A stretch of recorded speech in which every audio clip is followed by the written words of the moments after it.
All right, let's get into a little bit about the teams.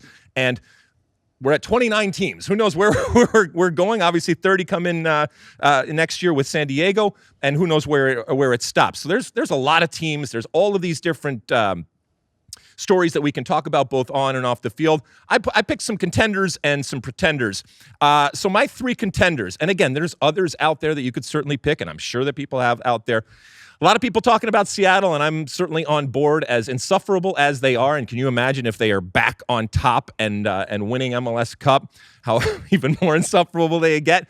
I think that they have gone through this transition with Lodero gone and everything like that. We talked about the the record signing from Lanús over there with Pedro de la Vega, that type of stuff.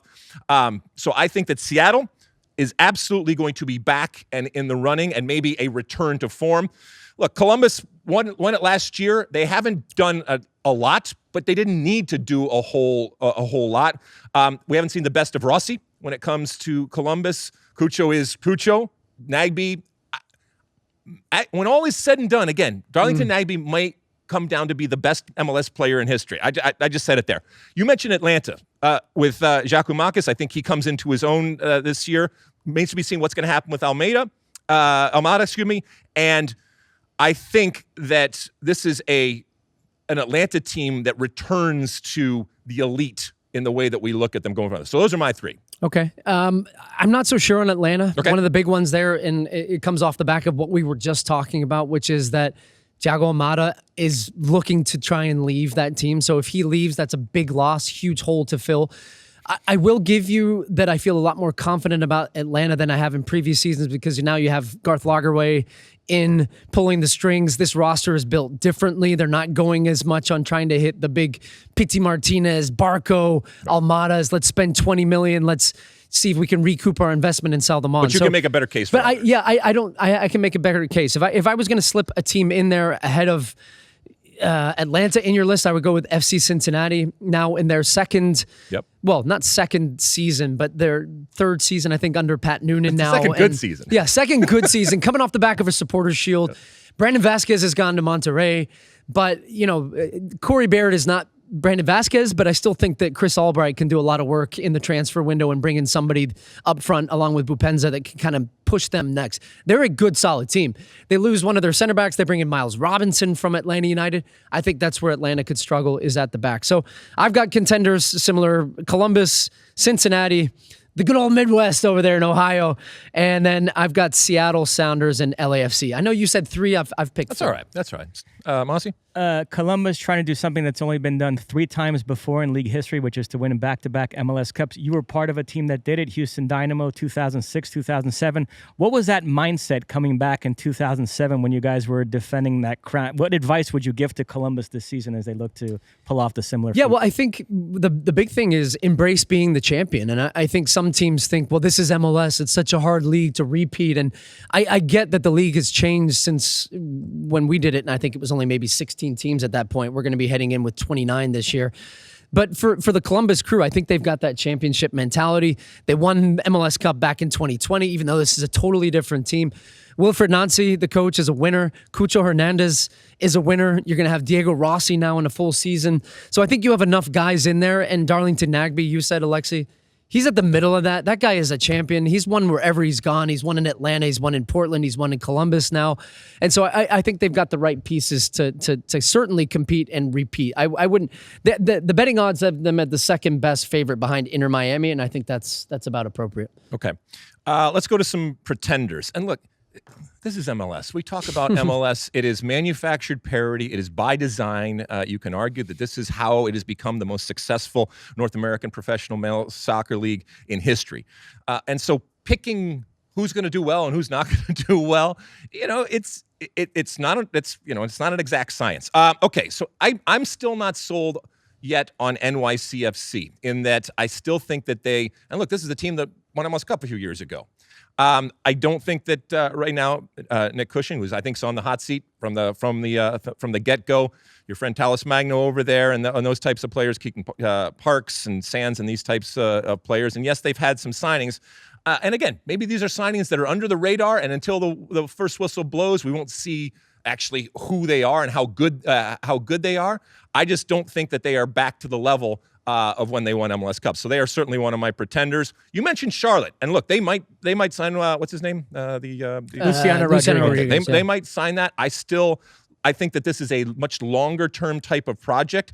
And if you're going to do a long-term project, you probably should do it in a league where there is no relegation, where you don't have that type of pressure. But you're bringing in Dean Smith. He's going to have to get the lay of the land, literally, in terms of the different surfaces, the different time zones, the different places that you're playing. And again, coaching in a league where there is this manufactured parity, which is unique in the world. And then St. Louis. I don't think that they are going to be able to double down on what they did last year. So those are my three. I have St. Louis in my list as well. Okay. To your point, you come out hot year one.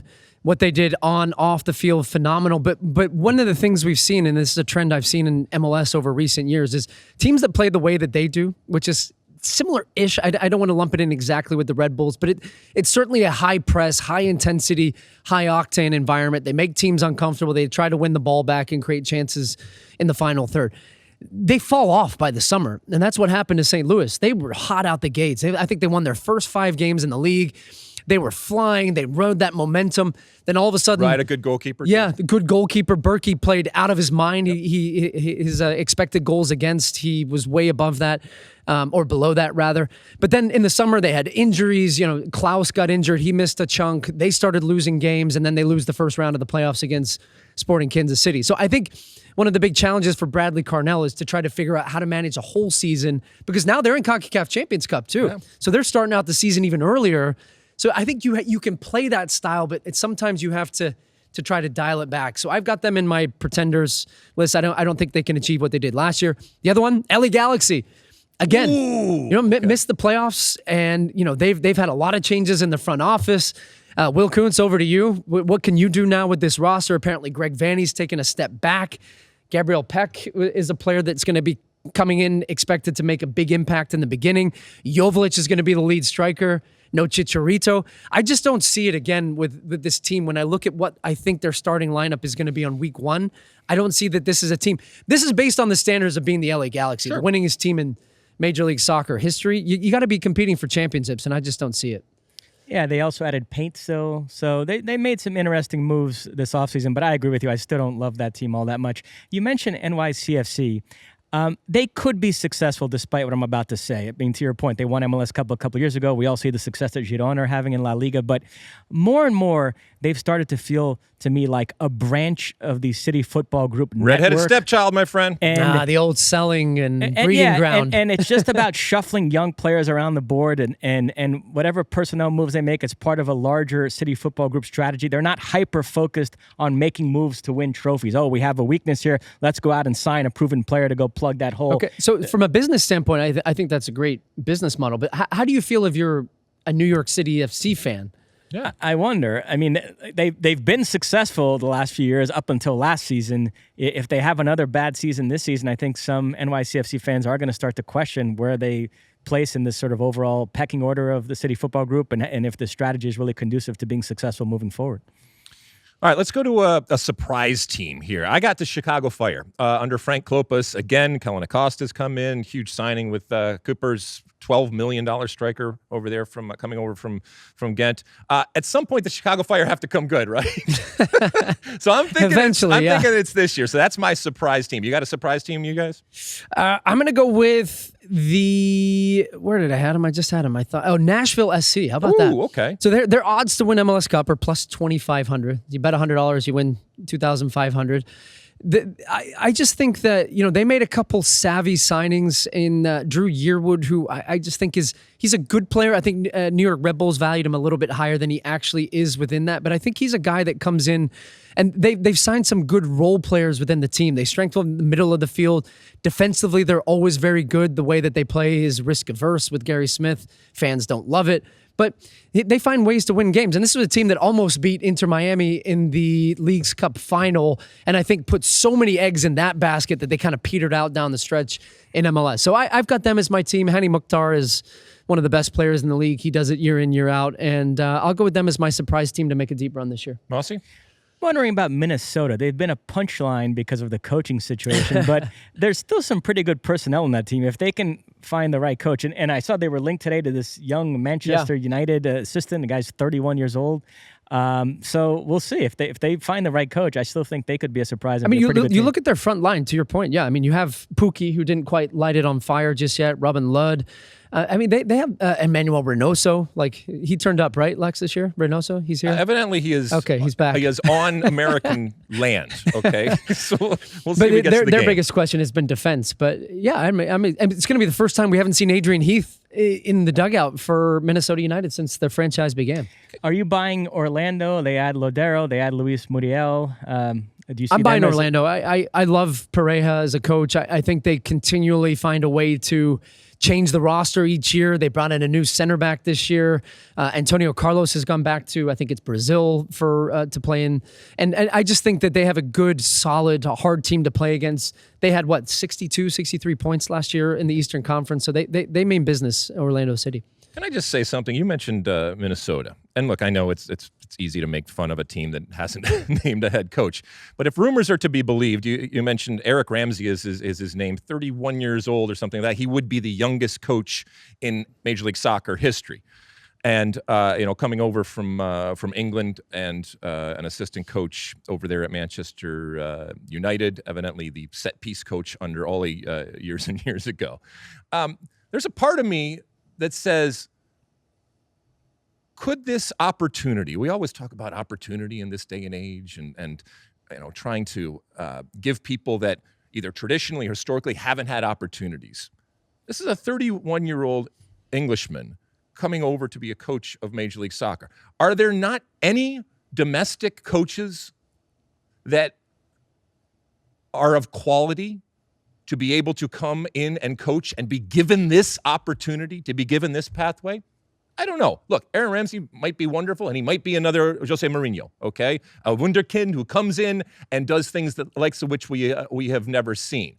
But it's just interesting to me that in this day and age where, like I said, we work so hard to give people that either truly do or we perceive to have less opportunity, less historic pathway and that kind of stuff to bring them up.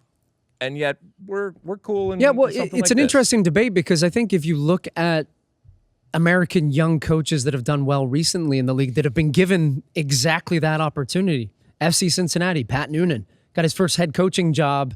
And, he's been a long-time assistant in the league, long-time player in the league. But look what has he done? 2 years, second year, he wins the Supporters' Shield. Narrowly lose to Columbus at the end of a game, and we're one game away from MLS Cup. Jim Curtin is now, I think, the second longest tenured head coach in MLS behind Peter Vermees and Schmetzer, I think, in that mix. He was given an opportunity as a young American head coach, has done phenomenal with the Philadelphia Union. Josh Wolf at Austin, they did well their first 2 years. So to your point, there's been enough examples where ownership could look at this and say, hey, these guys know the league. They know how to have success. Why not take a bet there? I mean, it almost feels a bigger risk to take somebody from outside the league. I mean, look at Charlotte, too. Who they hired? Dean Miguel Smith. Angel Ramirez before that, booted him halfway through the first year. Latanzio booted him, and now they've hired Dean Smith. And they were rumored to be looking at Frank Lampard and basically anybody but an American at that point. Look, if the Loons feel that Eric Ramsey is the guy and he's the best person for the job in this moment, more power to him. And I hope that happens. But I think it is important to recognize that when you hire someone that's very young, very inexperienced, all right, I think it's fair to be able to look at this and say, all right, well, is this league about creating opportunities for others? Is this league about creating opportunities domestically for players on the field and coaches off the field? And if it truly is, are there other options that were either neglected, not talked to, or in the context of a competition between somebody who's English and somebody that's coming from Manchester United, they look like a lesser coach. When we know maybe when it comes to the reality, as opposed to the perception, they aren't a lesser. Well, can I ask you one question? Yeah, sure. I know we're dwelling on this a little bit, but you've been in this position at the LA Galaxy, and one of the coaches you hired was Ruud Gullit. Yep.